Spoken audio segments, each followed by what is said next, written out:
My friends, as we begin our work together this evening, let us come gently into the recognition that the great struggle of humanity has never been with God, but with its own concept of God. For centuries, men and women have knelt in sincerity, in devotion, in longing, and yet have cried out in frustration, "Why are my prayers unanswered?" And the answer is as simple as it is profound. We have prayed to a God who is not there. Not because God is absent, but because the God we have addressed is a God of our own imagining, external, distant, withholding, reluctant, everything the divine presence is not. The central mistake of human prayer is the belief that God must be informed of our need, persuaded into action, or moved by our pleading. But I say to you, the moment you ask God for something, you have already stepped out of spiritual reality. You have declared, without knowing it, that you and God are separate.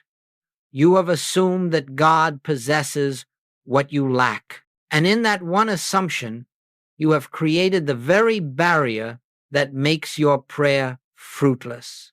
You see, prayer is not the means by which we draw God's blessings down to earth.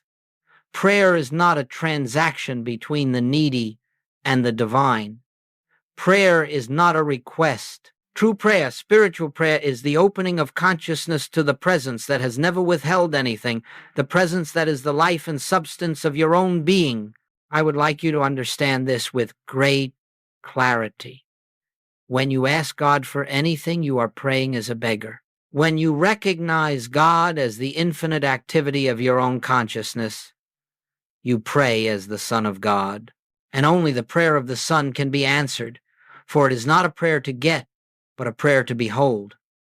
It is the prayer that acknowledges the Father and I are one. All that the Father hath is already mine. We are not here tonight to learn how to make God work for us.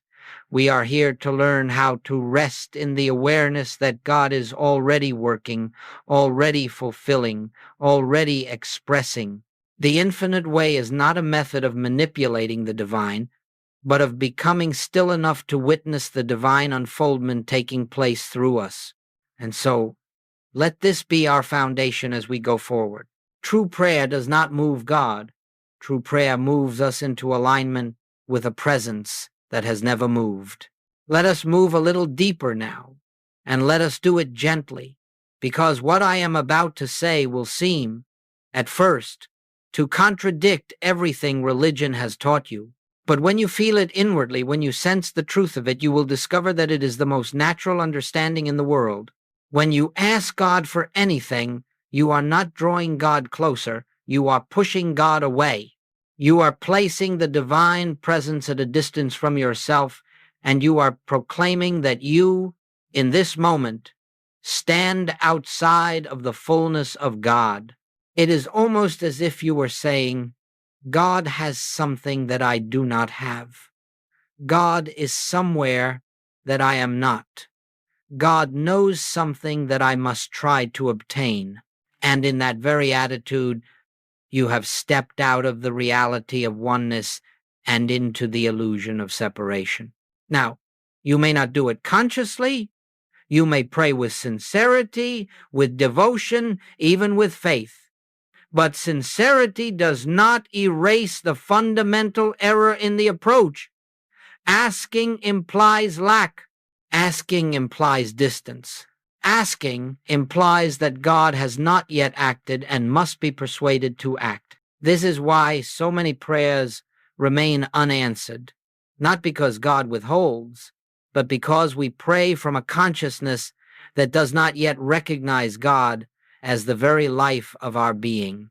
You see, whenever you pray for a condition to be changed, your health, your finances, your relationships, you are giving reality, substance, and power to the appearance. You are saying, this condition has power. This condition stands between me and God. God must intervene to correct it. But my friends, if you only knew the truth that lies behind the appearance, You would understand why asking does not work. You would see that there is no power in the problem, no intelligence in it, no law sustaining it. The only power it has is the power you unknowingly bestow upon it by treating it as something that God must come and fix. That is why Joel Goldsmith teaches again and again, the moment you fear a condition, the moment you resist it, the moment you pray to be rid of it, you have given it a second power, a power apart from God. And wherever you have two powers, you cannot experience the harmony of one. If God is truly infinite, omnipresent, omnipotent, and omniscient, then where is this other power that you fear? Where is this condition that must be changed? Where is this lack that must be supplied? Where is this sickness that must be healed? Only in the human belief that sees God as separate, as distant, as needing to be called upon. And so prayer that asks, blocks, prayer that pleads, delays, prayer that tries to force something from God blinds you to what is already present. We do not ask God to heal. We recognize the presence that is health. We do not ask God to provide. We acknowledge the infinite source that is supply. We do not ask God to fix a relationship. We behold the spiritual identity that already is whole. Nothing is added. Nothing is removed. The prayer is not a request, it is a recognition. And when you recognize, something remarkable happens. You stop approaching God as a needy creature and begin resting as the instrument through which God expresses. That shift, subtle, inward, wordless, is the doorway to all spiritual demonstration. Now let us come to one of the most misunderstood statements ever uttered in Scripture, though it stands openly before every seeker who has ever reached for God. Your Father knoweth what things ye have need of before ye ask. My friends, consider what that means. If the Father already knows, before you ask, what purpose is there in asking? If the divine presence is already aware of every need, physical or emotional, mental or spiritual, then the moment you kneel in petition, you are acting as though divine intelligence requires your instruction. And so, let us pause.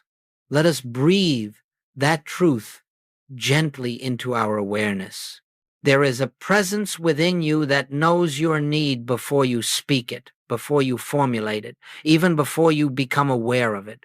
When you pray from the standpoint of lack, you contradict this truth.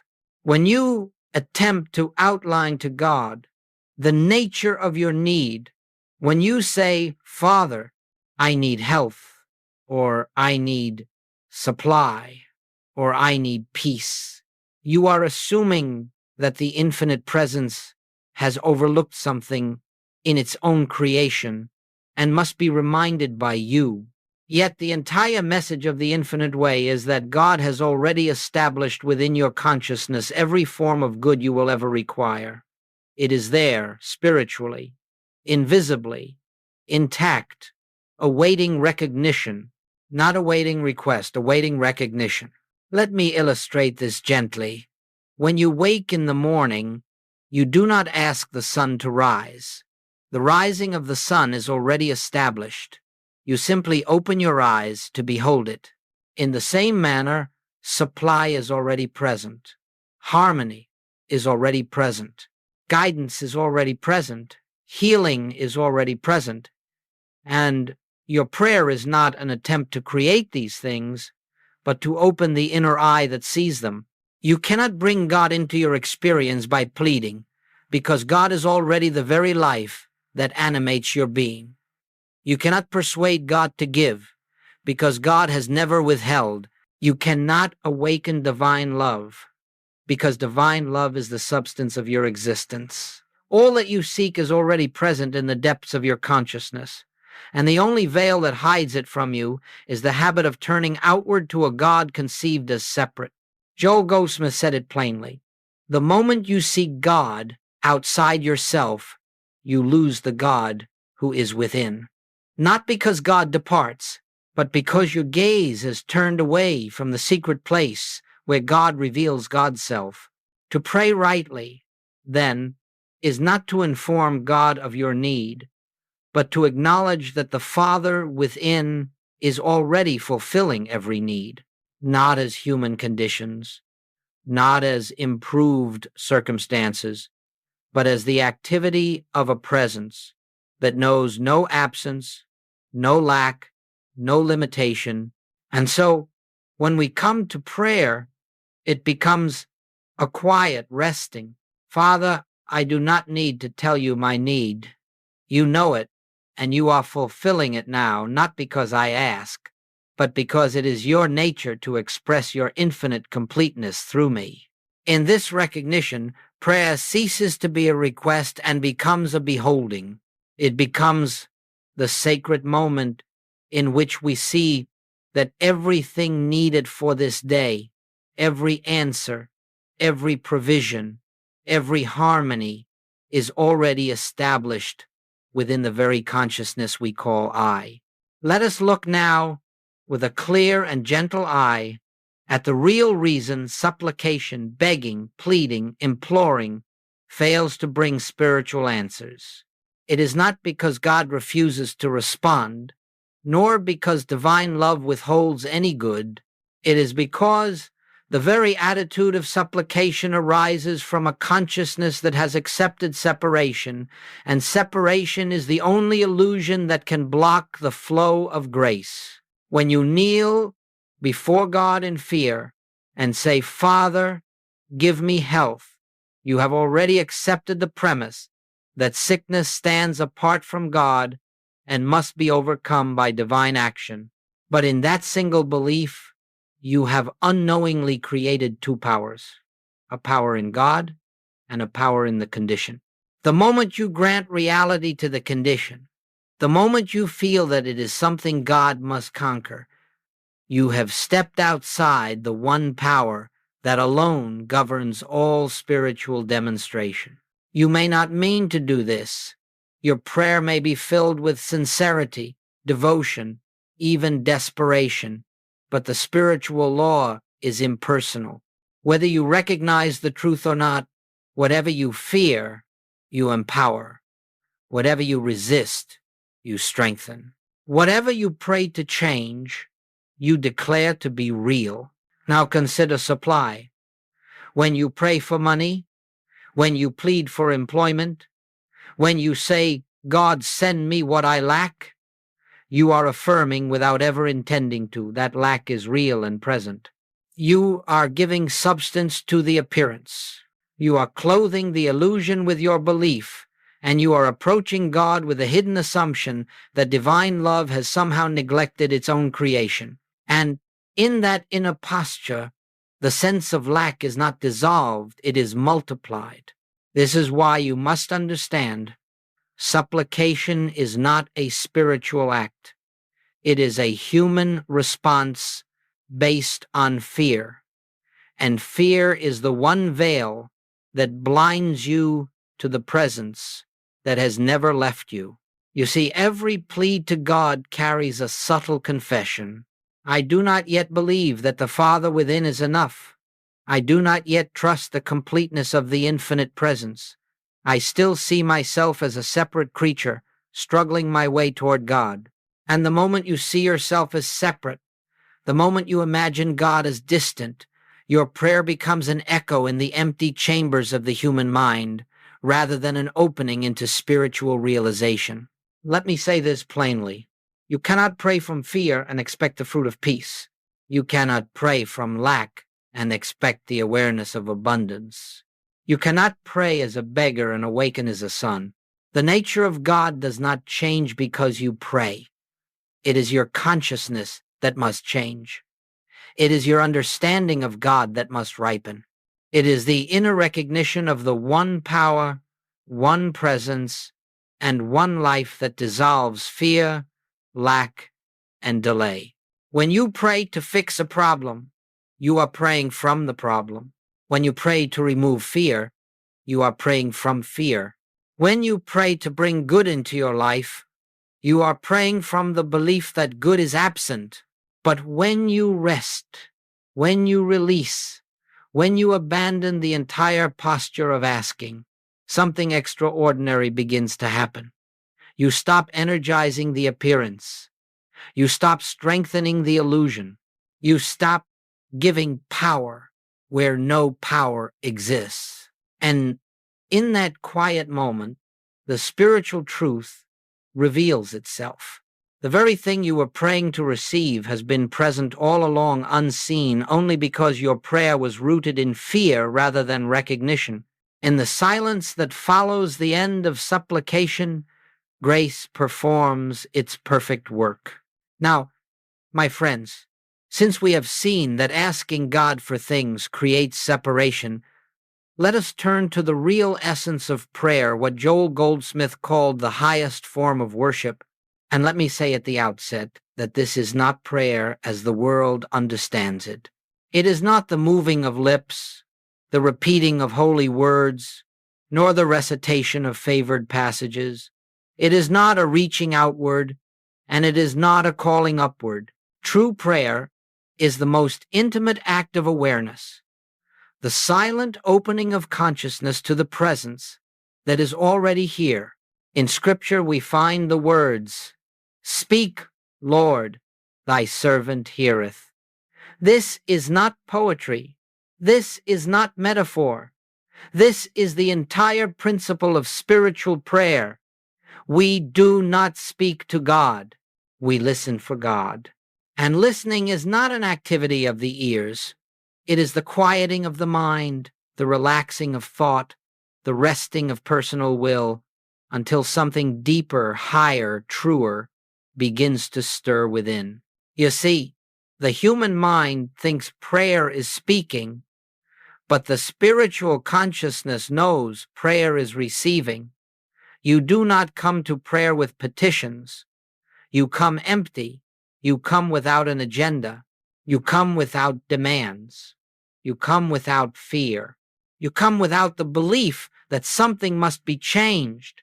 And in that emptiness, in that stillness, the divine activity reveals itself. In the infinite way, we say prayer is not a request but a receptivity. It is the clearing away of mental noise so the Christ can announce itself. When you are truly praying, there is no sense of trying. There is no strain, no pressure, no desire for results. The human mind, with all its arguments and anxieties, grows quiet. You are not seeking an answer. You are seeking an awareness. And the moment you enter that inner quiet, you feel a presence, subtle, gentle, entirely real, begin to move silently within you. This is the secret. Prayer is not your words reaching God. Prayer is God reaching you. In that inner contact, something happens that words cannot describe. It is as if a soft light begins to shine in the depths of your being. Nothing has changed outwardly, yet everything is different inwardly. Fear melts, tension dissolves. The sense of personal responsibility lifts. You feel enfolded in a peace that does not depend on conditions. And in that atmosphere of peace, divine wisdom begins its silent work. You do not guide it. You do not shape it. You do not tell it what to do. The still small voice reveals itself in its own way, in its own timing, for its own purpose.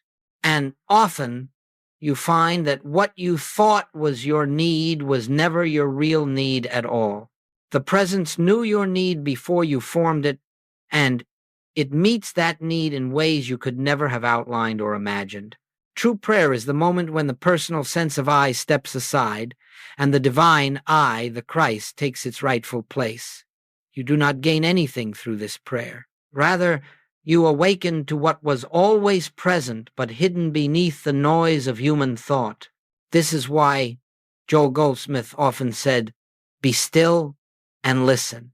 Not listen for words, not listen for messages, but listen for that inward shift, that slight quickening, that deep assurance that the Father within is doing the work. When the mind becomes silent, the heart becomes a sanctuary. And in that sanctuary, prayer becomes not a practice, but a state of being, a communion without words, a union without effort, a recognition without thought. This is true prayer, listening, receiving, beholding. And in that listening, all good flows naturally, for the presence that governs your life is revealed as the only reality there is. As we go forward, let us enter one of the most tender and liberating principles of spiritual living, that the power behind prayer is not effort, not thought, not will, not belief. It is grace. And grace is not something you earn or achieve. Grace is the spontaneous activity of the divine within your own being. It is God revealing God, life revealing itself, truth expressing itself, without human help, human direction, or human interference. Now, we must be very clear. Grace does not act because of your prayer. Grace does not act because of your faith. Grace does not act because of your goodness. Grace acts because it is the nature of God to express its infinite fullness continuously. The only role prayer plays is to make us still enough, receptive enough, empty enough for grace to be felt, recognized, allowed. You see, the human mind imagines that prayer is some sort of mechanism by which divine law is set in motion, as though God waits for our words, or responds to our petitions, or is moved by our sincerity. But the infinite way reveals something entirely different. God is eternally active. God is eternally giving. God is eternally being God. The only thing that changes is our awareness of that eternal activity. When you enter the silence, not to get, not to persuade, not to outline, but simply to rest, the personal sense of I becomes quiet. And in that quietness, an entirely different I begins to move. The I that is the very presence of God expressing through you as you. Grace functions the moment the personal self is absent. Look closely at your own experience. Every attempt to force a spiritual demonstration through mental work ends in strain. You may try to affirm truths, visualize outcomes, or direct spiritual energies. But all such efforts belong to the realm of the mind, and the mind, by its very nature, cannot touch the infinite. It cannot invoke spiritual power. It cannot reach God or move God. The mind can only create tension. Grace alone creates harmony. The question, then, is not, how do I make God act? The question is, how do I become still enough to witness God acting? And the answer has always been the same. You release effort. You release fear. You release the personal sense of responsibility to fix your life. You release the belief that things must change outwardly before peace can arise inwardly. Because, my friends, grace does not begin its work when conditions improve. Grace is the invisible law that causes conditions to improve. The activity of grace is not visible to the human eye. It works in the quiet recesses of consciousness. It works beneath thought. It works behind the scenes.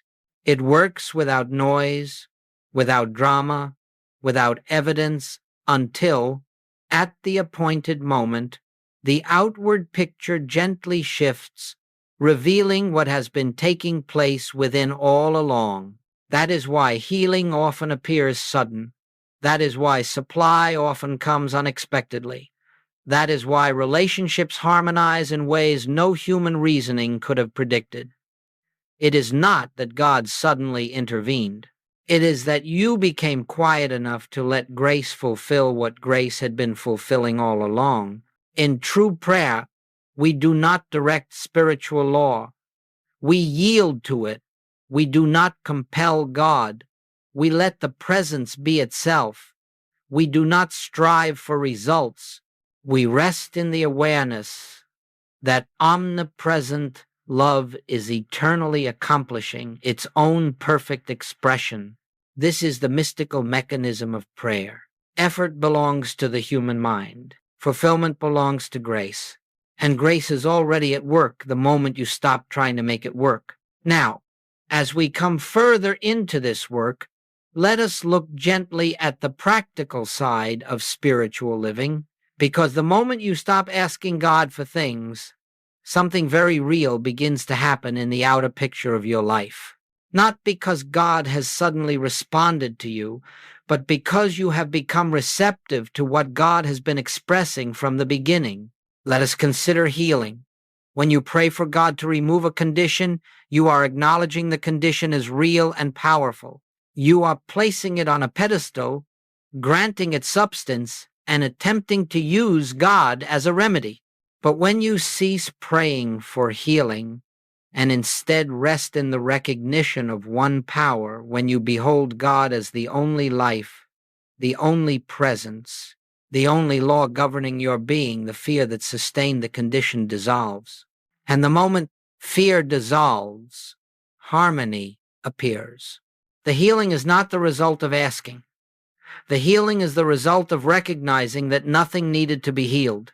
Let us turn to supply. When you stop approaching God as a banker, a provider, a source of material demonstration, when you let go of the anxious desire to secure tomorrow, you discover a remarkable truth. Your supply does not come from the world at all. Supply is the activity of God's presence expressing as ideas, opportunities, inspiration, harmony, and right unfoldment.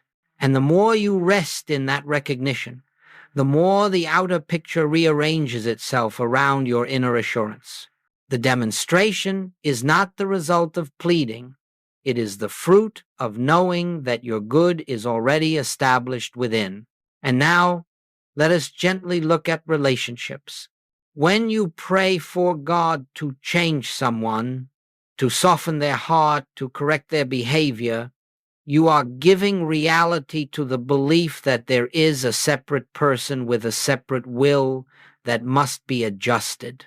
But when you stop asking for harmony and instead behold the Christ in every person who stands before you, the miracle of relationship begins to unfold. You are no longer trying to fix a person. You are witnessing their spiritual identity. And as you witness it, they begin to respond from that identity. Not because you asked, because you recognized. Consider also your daily decisions, your work, your purpose. The moment you stop asking God for guidance, because asking implies God is withholding guidance, you begin to feel a quiet inner movement, an intuition, a gentle nudge, a sense of rightness that does not come from reasoning. This is not something you have sought. It is something that has always been present, but could not be heard over the noise of asking. When you stop seeking answers, answers appear. When you stop fearing outcomes, outcomes take their rightful shape. When you stop striving to achieve, the right activity unfolds without effort. This is the paradox of spiritual life. The more you relinquish the attempt to make life conform to your desires, the more life begins to reflect the harmony that has always existed in the invisible. You are not creating harmony, you are revealing it. And perhaps the most beautiful effect of all is this: peace becomes natural. Not the peace of improved circumstances, but the peace that flows from the awareness that God is the only activity of your being. When this peace takes root, you do not look to the world for assurance. You do not depend on achievements for security. You do not measure your spiritual progress by outer signs. You live from a different center, a center not touched by events, not shaken by appearances, not dependent on conditions. This is what happens when you stop asking God for things. You discover that everything you sought through asking was already present, waiting only for recognition.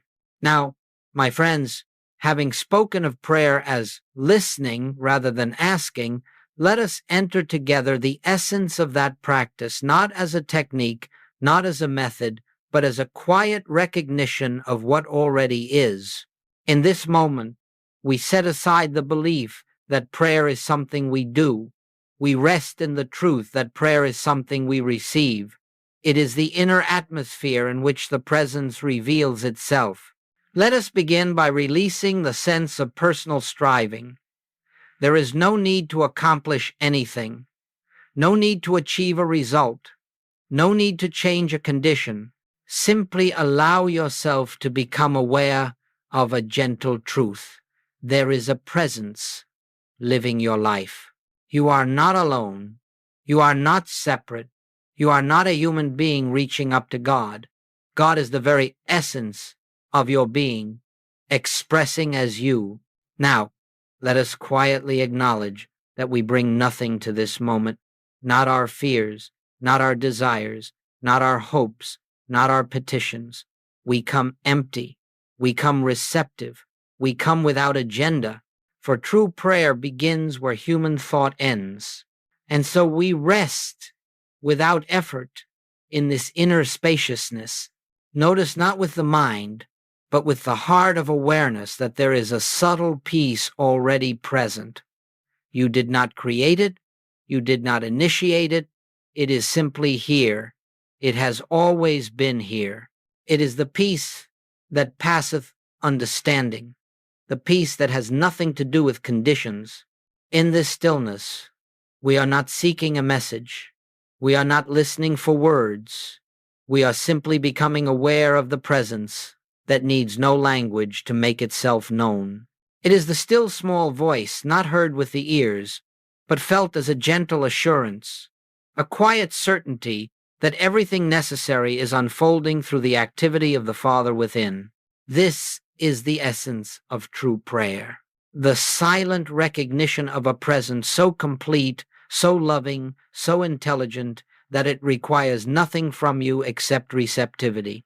If a thought arises, let it pass without attachment. There is nothing to analyze, nothing to correct, nothing to achieve. You are resting in the awareness that God is already doing the work. God is the life of your being. God is the law of harmony governing your experience. God is the substance of your supply, the health of your body, the peace of your soul. As we remain in this quietness, you may feel a sense of inner fullness, an unseen presence that seems to expand within you. This is not emotion. It is not imagination. It is the activity of spirit revealing itself where the personal mind has become still. In this awareness, no fear can remain. In this awareness, no sense of lack can persist. In this awareness, no problem has reality. Not because you have solved anything, but because you have come into alignment with the one who solves all by the simple fact of its being. Let us rest a little longer in this recognition. The Father within me is doing the work, not as a future act, not as a hoped-for intervention, but as a permanent and ongoing reality. The work of God is continuous. Prayer merely opens the inner door through which we may behold it. And now, as we prepare to move forward, let us gently acknowledge that nothing needs to be added to this moment. We have touched the essence of prayer not as words, not as requests, but as a sacred awareness of the presence that lives us, breathes us, sustains us, and fulfills every need before we know it. This is the infinite way of prayer, a listening stillness in which God reveals God. And now, as we bring this period of sharing to its close, let us gather the essence of what has unfolded, not as a summary of ideas, but as a quiet recognition in your own heart.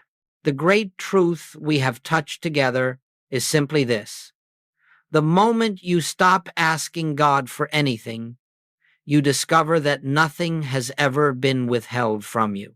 When the mind is occupied with requests, with desires, with fears, it cannot perceive the presence that stands at the doorway of consciousness, forever saying, "I am here." Asking blinds you, not because it is wrong, but because it arises from a belief in separation. Asking assumes a God apart from you, a good not yet given, a grace that must be earned. But in the silence that follows the end of asking, a new awareness dawns. Everything you sought from God is already established within your own being. To cease asking is not to renounce prayer, it is to enter true prayer. It is to release the burden of trying to shape life through thought and to rest in the assurance that the Father within is eternally expressing its completeness as your experience. When you stop pleading, you begin recognizing. When you stop striving, you begin receiving. When you stop reaching outward, you begin awakening inward. And in that awakening, you see that health was never separate from you, that supply was never external, that harmony was never absent. They were hidden only by the noise of human desire. Grace was functioning long before you asked. Grace will continue to function long after all asking has ceased. The world may appear as it did before, yet everything is different. For now you know that God is not a power to be invoked, but a presence to be recognized. You know that prayer is not the utterance of words, but the opening of consciousness. You know that the good you seek does not come from the world, but flows from the infinite center of your being, expressed as your daily life through the quiet activity of spirit. So let this understanding rest gently within you. You do not pray to get, you pray to behold. You do not pray to change conditions. You pray to see the unreality of the conditions that fear created. You do not pray for God to act. You pray to become aware that God is the only activity there is. And as you walk out into the world, you carry this inner assurance with you, not as a belief, but as a living presence. The Father and I are one. All that the Father hath is mine. I rest in the completeness of God.